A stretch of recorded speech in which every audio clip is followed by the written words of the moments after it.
வணக்கம். இது அபீஸ் சேனல்.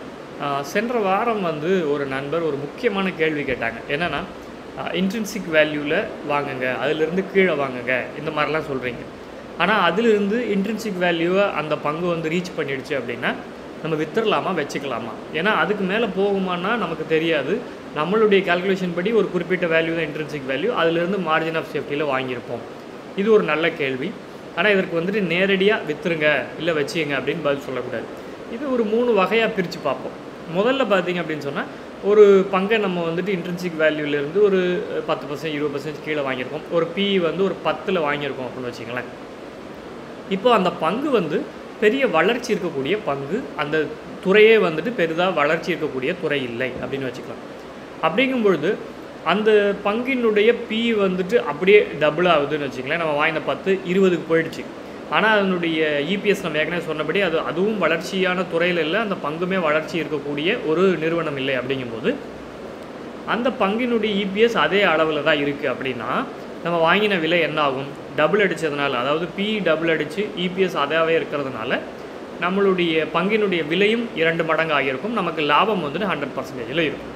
இப்போ பெரும்பாலும் இந்த மாதிரியான பங்குகள் வளர்ச்சி இல்லாத பங்குகள் 14, 20 PE போனாலே அதனுடைய மதிப்பை அடைந்து விட்டது அப்படிங்கிறது. அதனால தான் அந்த மாதிரி பங்குகள் எவ்வளவுக்கு எவ்வளோ மார்ஜின் ஆஃப் சேஃப்டியில் வாங்க முடியுமோ அவ்வளோக்கு எவ்வளோ மார்ஜின் ஆஃப் சேஃப்டியில் வாங்குறது நல்லது.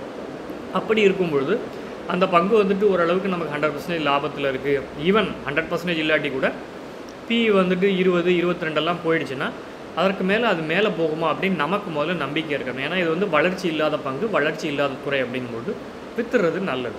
எடுத்துக்காட்டுக்கு DB கார்ப் அப்படின்னு ஒரு நிறுவனம், டைனிக் பாஸ்கர் அந்த குரூப்பு பெரிய பேப்பர், இந்தியாவிலேயே அதிக அளவு விற்கக்கூடிய பேப்பர்.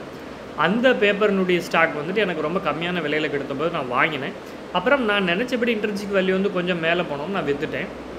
ஸ்டில் அதுக்கப்புறமா அந்த பங்கு மேலே போனாலும் அது அங்கேயே நிலைச்சிருக்குமா அப்படிங்கிற நம்பிக்கை எனக்கு அந்த நிறுவனத்தின் மேலே கிடையாது. அதனால தான், ஏன்னா அந்த துறையே கொஞ்சம் இப்போது டிஜிட்டல் மீடியா இதனால் கொஞ்சம் டிமினிஷ் ஆகிட்டு வரதுனால அவங்களுடைய கோல் என்ன, அவங்களுடைய எதிர்காலம் எப்படிங்கிற தெளிவு எனக்கு இல்லாதனால நான் விற்றுட்டேன். இப்போ இரண்டாவதாக இதே மாதிரி ஒரு பங்கு நம்ம நல்ல ஒரு 14, 15 PEல வாங்குகிறோம், இல்லை ஈவன் அதுக்கு 10 PEல கூட வாங்குகிறோம். அது கிட்டத்தட்ட ரொம்ப அதிகமாக போயிடுது, 30, 50 PEலாம் போயிடுது. இப்போ அது எந்த மாதிரியான பங்காக இருக்கும் அப்படின்னு பார்த்தீங்கன்னா, பெரும்பாலும் நல்ல வளர்ச்சி இருக்கக்கூடிய பங்காக இருக்கும். இப்போ CDSL மாதிரி ஒரு நிறுவனம் நல்ல ஆண்டாண்டுக்கு வளர்ந்துக்கிட்டே, டிமேட் அக்கௌண்ட்ஸ் கூட்டிகிட்டே இருக்கிறதுனால அதற்கும் நல்ல வளர்ச்சி இருக்குது. அந்த மாதிரியான ஒரு நிறுவனம் நமக்கு நல்ல விலையில் கிடச்சிருக்கு, நம்ம வாங்கிட்டோம். இப்போ 50, 60 PE, 100 PE போயிடுச்சுன்னு வச்சுங்களேன், அதை வித்துடலாமா அப்படின்னு கேட்டால் இங்கே ஒரு முக்கியமான ஒரு டைலமாவை நம்ம ஹேண்டில் பண்ணணும். என்னென்னா 60, 50 PEலாம் போயிடுச்சுன்னா செமையான ஒரு லாபத்தில் இருக்கும். அப்போ விற்றோம்னா நமக்கு நல்ல லாபம் தான். 1 லட்சத்துக்கு வாங்கியிருக்கோம், அது 3 லட்சத்துக்கு போயிடுச்சு ஒரே ஆண்டு 2 ஆண்டுக்குள்ளேயே அப்படின்னா நமக்கு நல்ல லாபம் தான். ஆனால் அங்கேருந்து கண்டிப்பாக இறங்குமா அப்படின்னா பெரும்பான்மையான சமயங்களில் அங்கேருந்து இறங்கத்தான் போகும். அதனால் விற்றுட்டு லாபத்தை எளிய எடுத்துடலாமா அப்படின்னு கேட்டிங்கன்னா, இங்கே முக்கியமான ஒரு கேள்வி நம்ம பதில் சொல்லணும். என்னென்னா, இப்போது இது 50, 100 PEல அப்படியே இருக்குமானா இறங்கத்தான் போகுதுன்னு சொன்னேன். ஆனால் அதே நேரத்தில் 14, 10 PEக்கெலாம் வருமா அப்படிங்கிறது மிக மிக அரிதான விஷயம். இந்த மாதிரி கொரோனா மாதிரி ஏதாவது ஒரு சமயத்தில் ரொம்ப சல்லிஸான விலைக்கு கிடைக்கும். அப்படி இருக்கும் பொழுது ஓராண்டு 2 ஆண்டில் நமக்கு 3 லட்சம் கிடச்சிருச்சு அப்படிங்கிறதுக்காக நம்ம அந்த விலையில் இருக்கிறத விற்றுட்டோம் அப்படின்னா திரும்ப அதே விலையில் நம்மளால் வாங்க முடியாது. ஒருவேளை நம்ம வாங்கின விலையிலிருந்து ஆண்டுக்கு அது 20% வளர்ந்து, அதாவது 3 ஆண்டுகளுக்கு ஒரு முறை இரட்டைப்பாயிட்டே போச்சுன்னு வச்சுக்கலாம். 12 ஆண்டுகளில் நமக்கு கிட்டத்தட்ட 16 லட்சம் நம்மளுடைய கையில் அது வந்திருக்கும்.